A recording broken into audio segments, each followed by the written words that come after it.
Voilà, mesdames, messieurs, bonjour et bienvenue, vous êtes sur Zena TV. Toutes nos excuses, tout à l'heure nous étions en direct, mais il y a eu un problème de son. Heureusement que vous étiez attentifs. Vous l'avez signalé, merci de votre attention et surtout de votre fidélité à Zena TV. C'est le live du samedi, un invité, c'est monsieur Eric Bandou, qui est le président du Cercle congolais des démocrates. Monsieur Bandou, bonjour. Bonjour, monsieur. Nous sommes en début d'année, bonne année. Bonne année de même. Tous mes voeux, les meilleurs pour vous et vos proches. Pareil. Alors, Eric Bandou, on vous a reçu ici l'année dernière. Vous étiez venu au moment où il y avait une crise, comme il fallait élire le président de la diaspora. Vous nous annonciez dans votre déclaration que vous étiez prêt à créer une structure. Et aujourd'hui, cette structure est créée. Donc, vous êtes là en tant que président du Cercle congolais des démocrates. Alors, pouvez-vous nous présenter rapidement ce nouveau venu? Également, la structure qui est le Cercle congolais des démocrates, effectivement, au travers de la crise qu'il y a eu lors des élections du Congrès l'année dernière, effectivement, il a fallu, en tant que combattant, en tant que quelqu'un qui avait une nouvelle perspective pour le Congo, apporter de nouveaux sang. Donc, étant donné les structures sur la place de Paris, ils n'ont pas toujours le même mode de fonctionnement qu'on vous laisse de pouvoir vous exprimer. Donc, il a fallu que je puisse créer, que nous puissions créer, parce que je ne suis pas le seul, la structure qui est le Cercle congolais des démocrates. Aujourd'hui, il a fallu un peu de temps, les données administratives, comme vous pouvez le constater.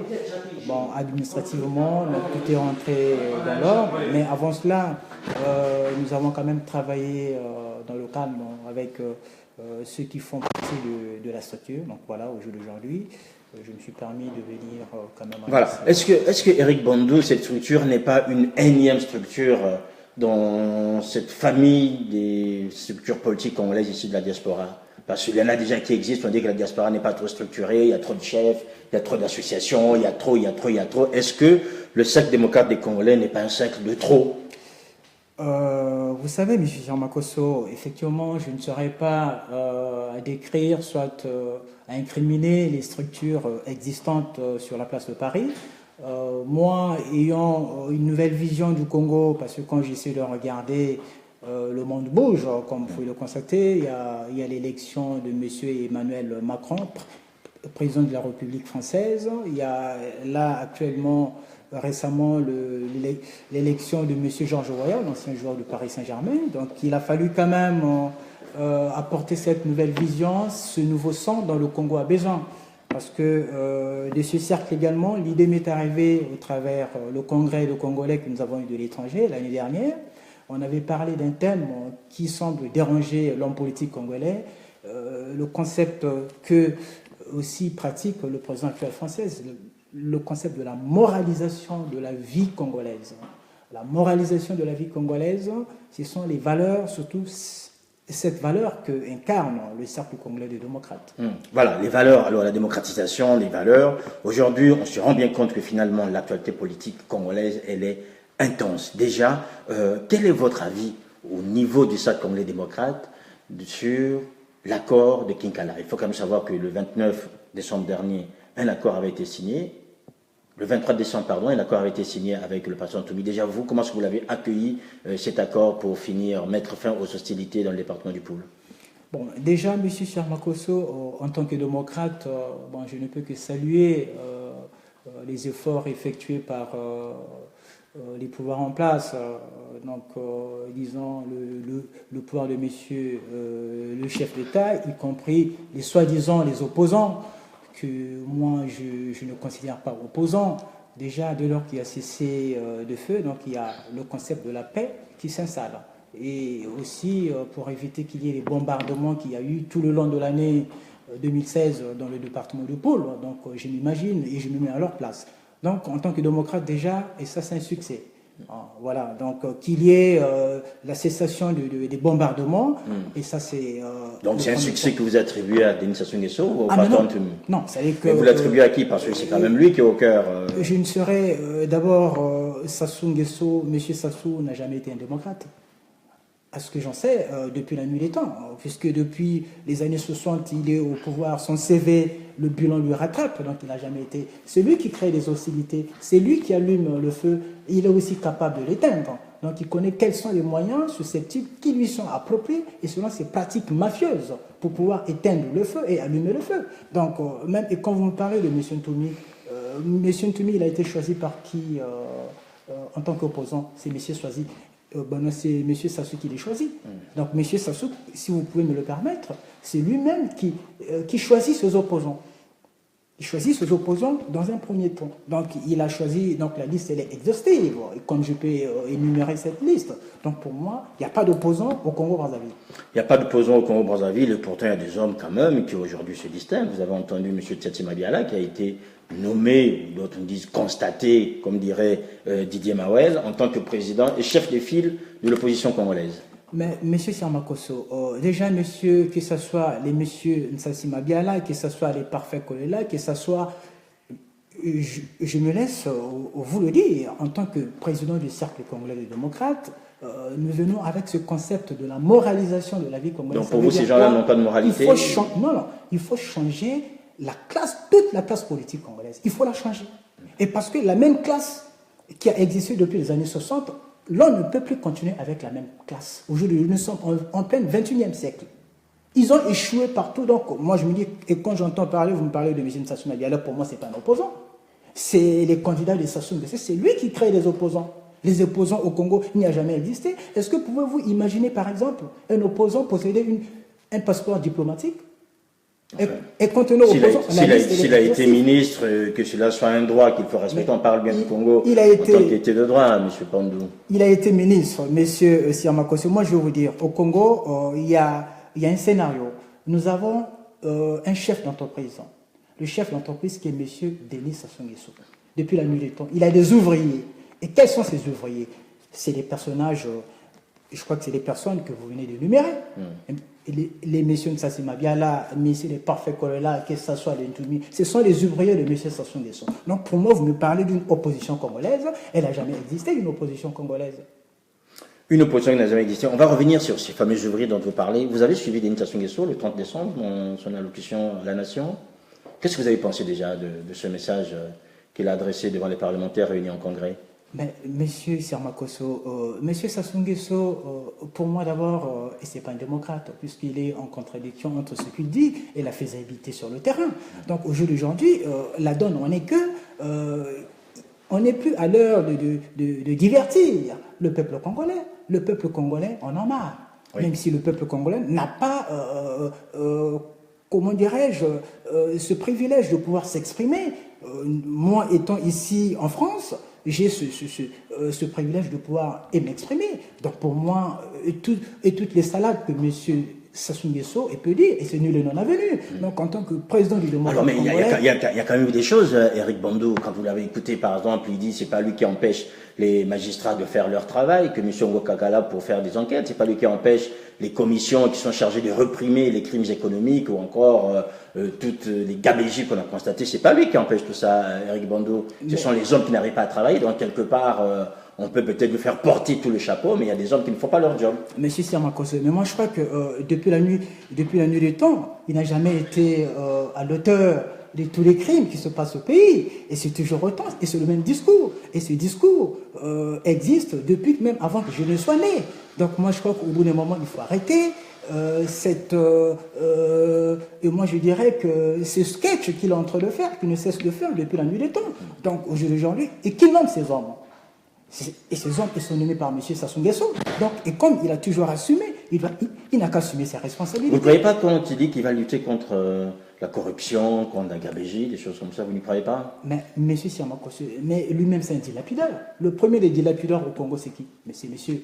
Au Congo, bon, moi je vais vous faire cette confidence. Au Congo, nous avons deux peuples.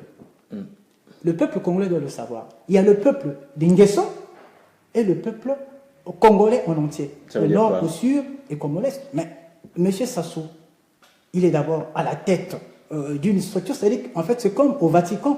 Au Vatican, nous avons deux gouvernements. Donc il y a le gouvernement des chrétiens, qui est le pape, donc le Saint-Père. Donc le pape, il a une structure et qu'il incarne également. Et il y a le gouvernement italien, donc c'est comme au Congo, nous avons deux peuples. Il y a le peuple des Nguesso Donc, les intérêts du Congo-Brazzaville en priorité, c'est d'abord Nguesso. Et les miettes, j'en sais pas si ça existe, les miettes. Et la preuve en est, les salaires ne sont pas payés. Donc il y a la misère. La misère a même dépassé le seuil même de l'expression. Donc ça, on n'en parlait pas. Donc au jour d'aujourd'hui, au Congo, même, et quand vous imaginez la fermeture du CHU, mais imaginez comment on peut fermer un hôpital, et comme le CHU, qui représente l'histoire de ce pays. Et que l'on me parle qu'au Congo, nous avons un chef d'État qui donne un message de fin d'année, mais c'est de se moquer des gens. Donc au jour d'aujourd'hui, nous, la nouvelle jeunesse, et que j'incarne cette jeunesse. Donc je dis qu'il faut le changement. Alors, concrètement, vous allez apporter quoi comme changement, Eric Bandou? Parce que ceux qui incarnent aujourd'hui, il y a énormément de jeunes congolais qu'on entend, certains qui s'expriment, d'autres un peu moins. Vous allez apporter quoi comme nouveauté dans cette manière de faire ou dans la révolution congolaise? Monsieur Siamakosu, ces discours que je me permets de lire, de révéler auprès de mes compatriotes qui sont loin, les femmes et comme les enfants, les mamans, les papas et tous ceux qui sont aux quatre coins de ce monde ou bien du pays, ce discours est fondamental, doctrinal, scientifiquement parlant et mathématiquement parlant. Il faut que les choses changent. Moi, je vais vous prendre un exemple, par exemple.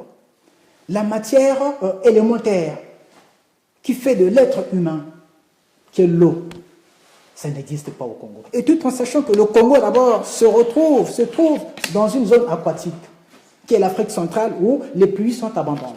Il n'y a pas l'eau au Congo-Brazzaville. Est-ce que vous pouvez m'expliquer, en plein 21e siècle, il n'y a pas l'eau au Congo? Il n'y a pas le courant, c'est-à-dire que les choses élémentaires, il n'y en a pas. Le Congolais ne demande pas grand-chose, M. Siamakoso. Le Congolais demande le minimum. S'il faut qu'on en parle, le maximum vital, non. Et ça ne sert pas. Si déjà, à l'instant T, le minimum, non, il n'y en a pas. Là, on ne peut pas parler des choses grandioses également. Donc, nous, au jour d'aujourd'hui, M. Siamakoso, ça, je vais en interpeller, et ça, j'en interpelle le peuple congolais, la jeunesse en particulier. Longtemps, vous vous êtes fait voler. Longtemps, vous avez cru dans ces gens-là, nos aînés. Il n'y a plus d'espoir. Il n'y a plus d'espoir au travers de ces gens-là.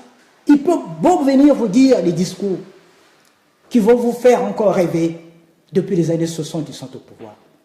Donc, raison pour laquelle le temps est arrivé de faire le bilan. Le bilan, nous l'avons fait depuis longtemps.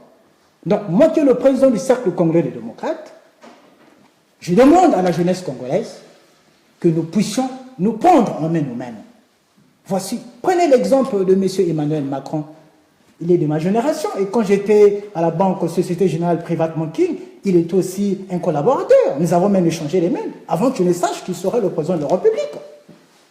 Imaginez ce genre d'exemple. Donc ça, c'est... Et au jour d'aujourd'hui, M. Macron, il incarne la République. Il a donné de l'espoir au peuple français, qui était désespéré. Nous avons vu la politique qu'a menée le président Sarkozy, le président Hollande. Le peuple français était désespéré. Donc, M. Macron, il est venu ressusciter la France. Et partout, au jour d'aujourd'hui, tous les espoirs sont sur M. Macron. Alors, pourquoi pas vous, les Congolais? Il faut oser dans la vie. Faites confiance à la jeunesse, nous jeunesse. Nous allons pouvoir apporter cette responsabilité. Là où ils ont échoué, nous allons leur prouver le contraire. Donc, que ce vieux-là, au travers la notion de la moralisation, qui veut dire le changement de la classe politique congolaise, tête par personne. Moi, je vais encore vous prendre un exemple. Vous prenez un exemple comme M. Adada et M. Florent Siba. Ils étaient ministres. L'ambassadeur. Voilà. Messieurs ministres, vous savez que, et ces personnages que je viens d'énumérer, ils étaient ministres quand je portais encore les couches. À l'époque, c'était les couches. Ils étaient ministres. Aujourd'hui, j'ai quel âge? Ils sont encore ministres. Et quand Sassou Nguesso il dit oui, ben, il veut ramener la notion de la dilapidation. Mais qui est le maître de la dilapidation? Moi, ce que j'en reconnais au travers de ce monsieur que vous venez de numérer tout à l'heure, dans son CV, est blindé que par le son et la dilapidation et les femmes. Voilà ce que j'englobe en ce qui concerne. Voilà, je vous remercie d'avoir précisé tout ça. Alors, j'aimerais juste dire à Olivier Diop, nous n'étions pas informés que M. Kolela organisait, je dirais, une conférence de presse Henri Blaise Nzonza, que j'ai déjà reçu ici sur mon plateau, ne nous a pas informés, personne ne nous a dit, donc ne soyez pas surpris de ne pas nous voir se coller là. Ils ne nous ont pas invités, ils ne nous ont même pas informés. Encore l'invitation, c'est une chose, mais nous n'avons jamais été informés officiellement que Parfait Kolela, qu'au moment où la crise était très importante au Congo, c'est moi qui l'ai eu en direct, il vient à Paris, il ne nous a jamais rencontrés. Henri Blaise Nzonza, qui est rentré de Brazzaville, était ici sur mon plateau, on l'a consacré quasiment 1h30 où il a pu parler, il ne nous a jamais invités pour aller. Donc je vous remercie de nous l'informer. Ici, Ziana TV, nous continuons nos programmes, d'autant plus que Parfait Kolela a choisi de faire sa conférence sans nous. Voilà, donc juste pour répondre à Olivier par rapport à ça. Alors, tiens, parlons de Parfait Kolela, vous le connaissez assez bien, vous étiez aussi membre de l'APACO, je pense que vous connaissez un peu l'APACO. Aujourd'hui, qu'est-ce que vous dites de ce voyage, puisqu'on nous interpelle par rapport à cette conférence de presse ou du fait qu'il soit présent aujourd'hui à Paris? Monsieur Sirmakosé, effectivement, je voulais aussi rectifier le tir. J'ai jamais été membre de l'APACO. Ah.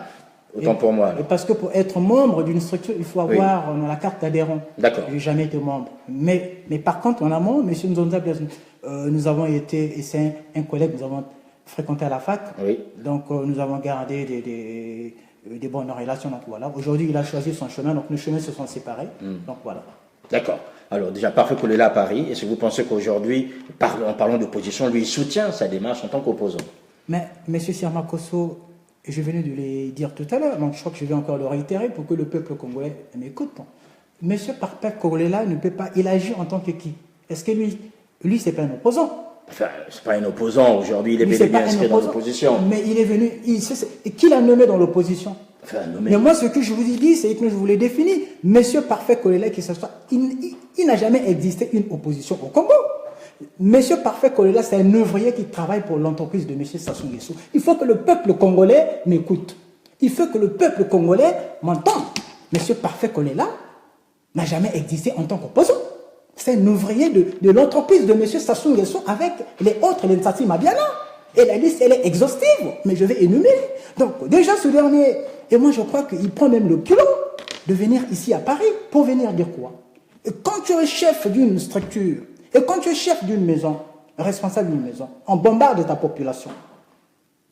Et ce dernier n'a jamais parlé. Enfin, il s'est quand même exprimé. Il s'est exprimé comment est-ce qu'il a reçu? En tant que député de Kinkala, il s'est exprimé. En tant que député de Kinkala, mais moi ce que j'en sais, moi ce que je reconnais au travers de ce monsieur, il est taciturne. Si vous me le permettez, si le peuple congolais me le permet, il y a une expression qu'on appelle dans nos dialectes, et ce monsieur c'est un surmuette, et qu'on appelle Baba, il n'a jamais parlé. Mais maintenant, à quel moment? Maintenant, et quand il voit les intérêts, parce que dans tout ça, on connaît toutes les malicances qu'il est en train de faire. Là, il est venu pour venir négocier dans la clandestinité avec tout un clan des sorciers, et afin que sa structure et politique pèse au travers le dialogue, le fameux gouvernement national, qui vont pouvoir organiser. Mais ça, c'est de se moquer de pays. Faire ce genre de choses, c'est d'insulter tous ces morts qu'il y a eu, et tous les bombardements qu'il y a eu dans le pôle. Donc moi je crois que M. Parfait Kolela, déjà ce dernier, il a hérité de l'entreprise de son père, et il suit le même chemin que son père. Donc au jour d'aujourd'hui, moi qui est ressortissant de cette région, les mots me manquent même pour lui qualifier. Comment il peut prendre en otage toute une région pour les intérêts d'une entreprise, soi-disant le Yuki? Et au jour d'aujourd'hui, il vient en opposant. L'autre fois, il était sur Paris. Il n'a pas pu avoir l'audace et l'amabilité de s'exprimer devant le peuple. Apparemment, il le fait aujourd'hui, puisque nous l'apprenons. Il va le faire. Il n'a jamais parlé. Moi, ce que j'en sais en lui, il n'a jamais parlé. Donc, au jour d'aujourd'hui, oui, il a eu cette force et cette énergie de pouvoir s'exprimer. D'abord, moi, je me demande, moi, je me pose la question de savoir si lui, dans sa maison, c'est même lui l'homme, ou bien c'est sa femme qui joue le rôle de l'homme. Il n'a jamais exprimé. Donc, pour moi, ce n'est pas un homme politique crédible. Et comme ce que je dis, donc, toutes ces personnes, au jour d'aujourd'hui, et je vous prenais même encore un exemple, l'UDNF Frocade, ils se sont s'auto-proclamés et comme étant des opposants. Les Mathias et autres, les Mierassa, ils ont des passeports diplomatiques, alors que c'est des opposants soi-disant. Mais je n'ai jamais vu un opposant posséder un passeport diplomatique. Donc, que ce soit toutes ces connivences qui sont en train de faire avec tout ça, il est venu représenter la structure Sassou. Donc, tout ça, nous en savons tous. Et au jour d'aujourd'hui, le peuple congolais, la notion les attend. La moralisation, le changement de la classe politique congolaise, y compris les parfaits Kolela.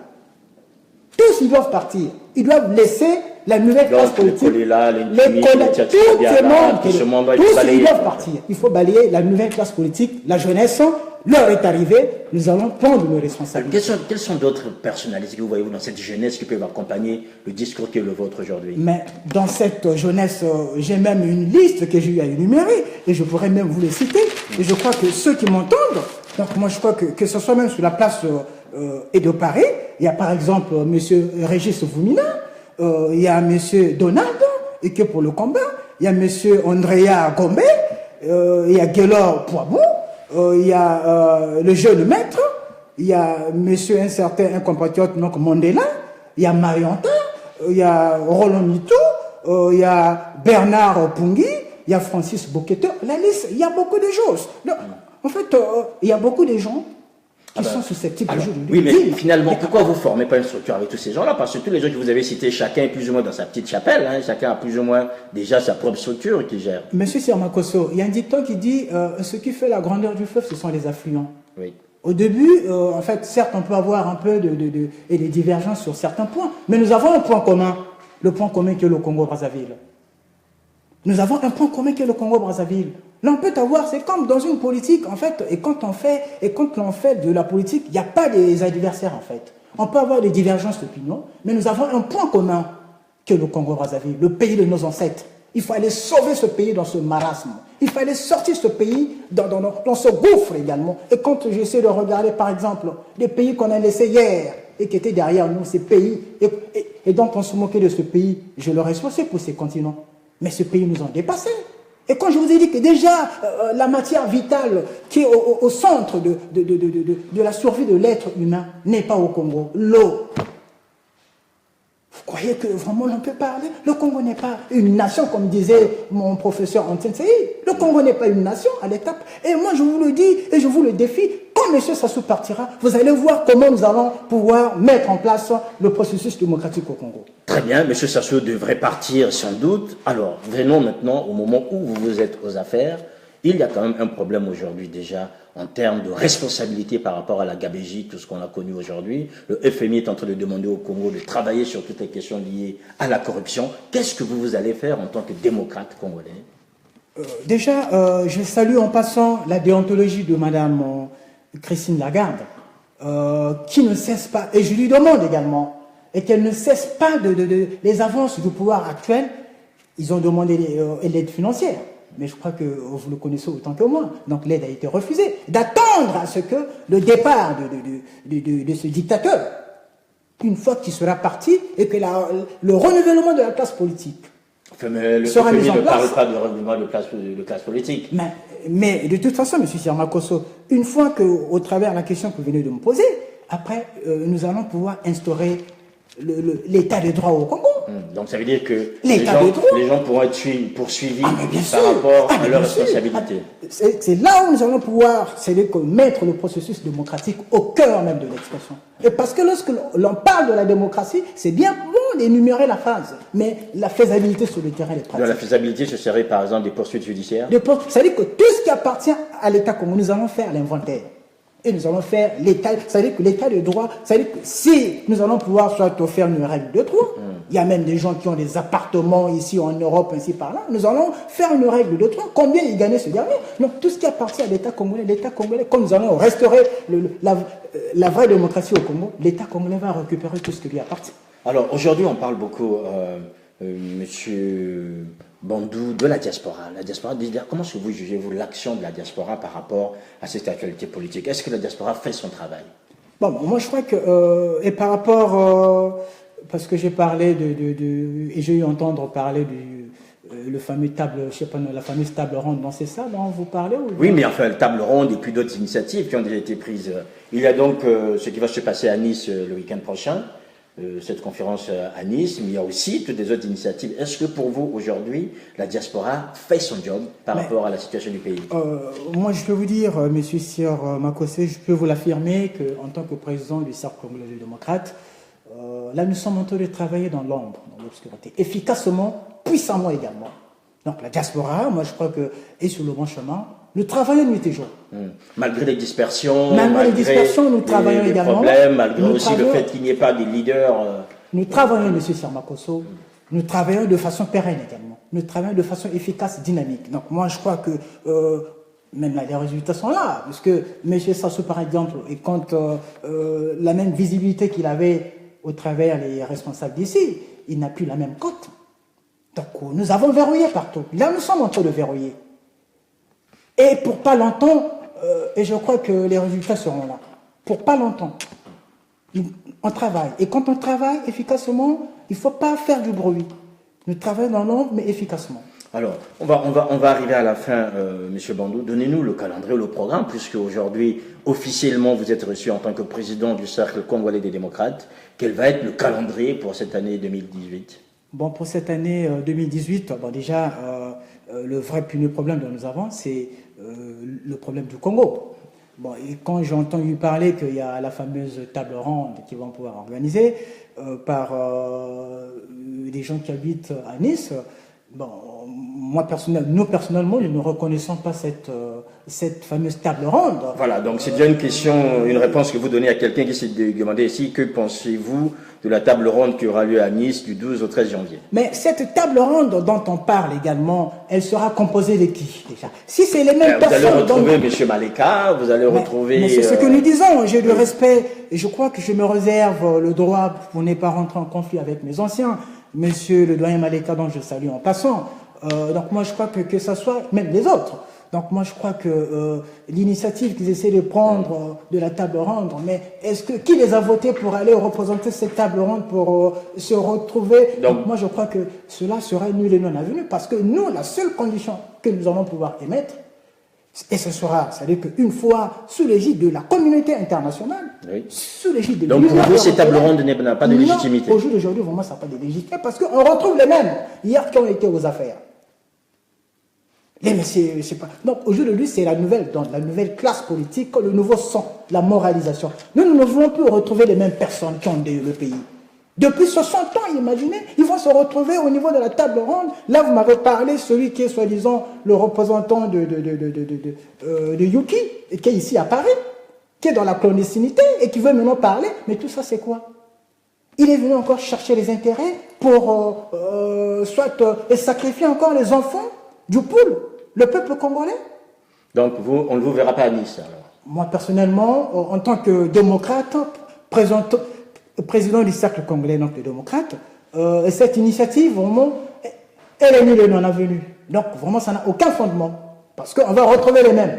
Est-ce que la jeunesse, elle est invitée? Parce que j'aurais même appris qu'ils ont déjà constitué une liste. Les gens qui vont y participer. Et quand on essaie de retrouver, ce sont les mêmes. Et c'est pour nous mettre encore de l'obscurité au travers de ces initiatives-là qui nous laissent le temps. Moi, je crois qu'ils n'ont pas su gérer les choses. Maintenant, le bilan est arrivé lors du bilan. On n'ira pas à cette table ronde. Ça, moi, je dirais que ça, c'est des petites manigances. Récemment, même celui qui va organiser cette table ronde, il était à Brazzaville. Et à Brazzaville, là-bas, on lui a demandé des comptes. C'est qui? Et soi-disant un certain monsieur Boukadia. Oui. Là, Boukadia. Il y a eu des gens... Enfin, Boukadia fut un prisonnier. Il fut prisonnier à Pointe-Noire. Mais oui, mais il y a eu, soi-disant, des gens qui ont disparu, des jeunes qui ont disparu. Et donc, on lui demande des comptes, soi-disant. Incapable de donner les comptes de tous ceux qui ont disparu. Vous êtes fâché avec tous les leaders politiques ou tous les anciens politiques? En fait, je ne suis pas fâché, mais au jour d'aujourd'hui, il faut savoir dire les choses. Moi, je crois que la jeunesse, nous avons attendu ce moment. Le dépôt du bilan du Congo est là. Peuple congolais, chers compatriotes, la jeunesse. Ces anciens, ils se servent de notre énergie pour venir se servir. Si nous l'avons fait dans le passé, aujourd'hui, nous n'en ferons plus.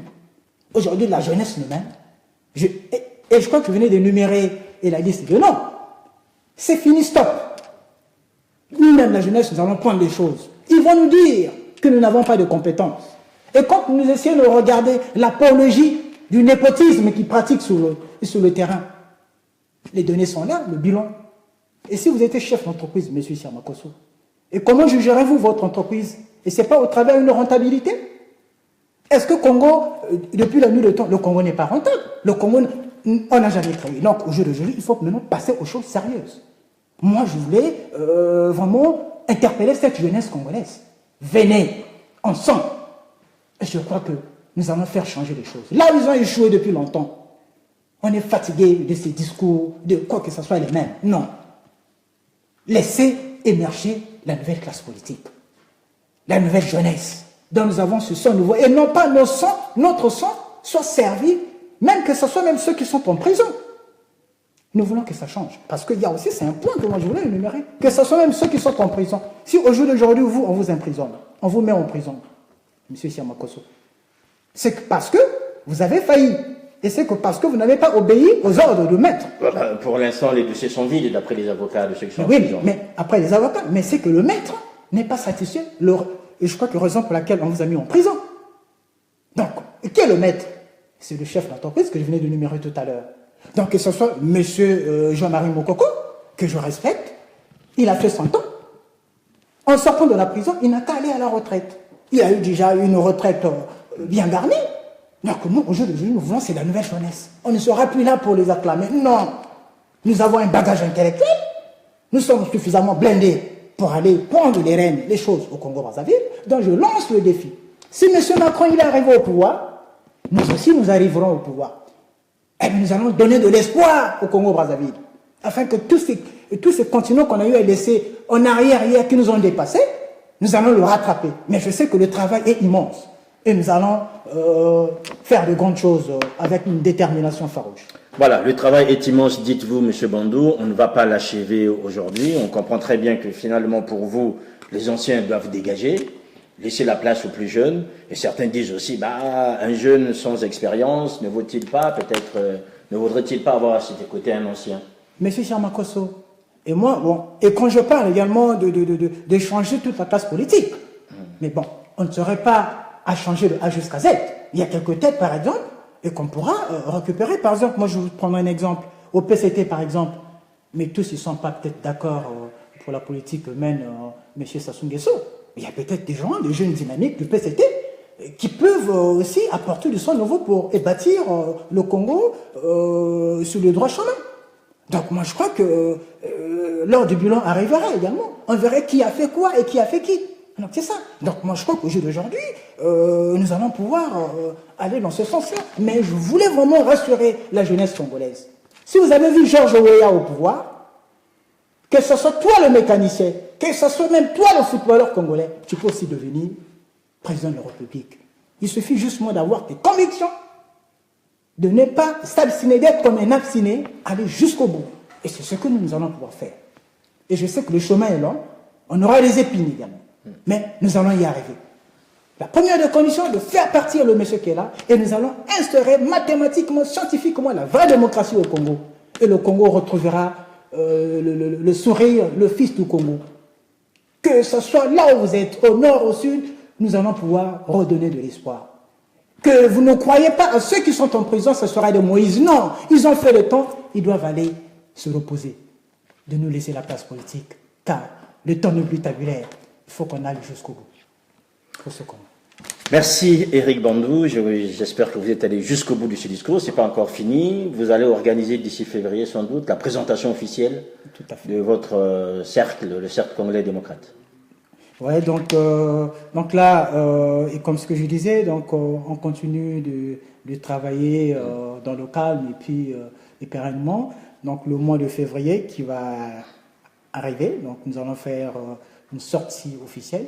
Donc nous allons, je crois, aussi vous inviter, donc vous allez couvrir l'événement et pourquoi pas les autres médias, afin que nous puissions aller de l'avant. Et puis moi, je dirais aussi un dernier mot, vous les journalistes, M. Chirmakosso, que ce soit l'Aristide Mobile ici, que ce soit les autres compatriotes que nous avons qui travaillent au sein des médias. Il faut nous aider, nous, la jeunesse. Il faut nous aider.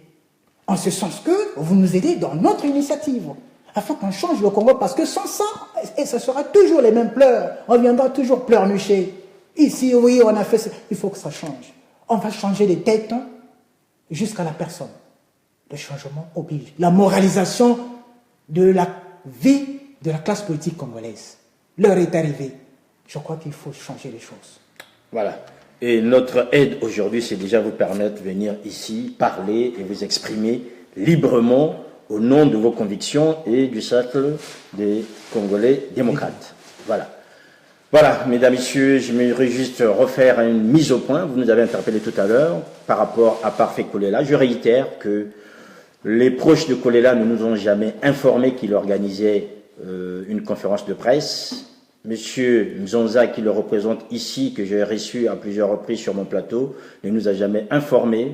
Donc, ne nous en voulez pas si nous ne sommes pas, parce qu'on n'a pas eu l'information officiellement.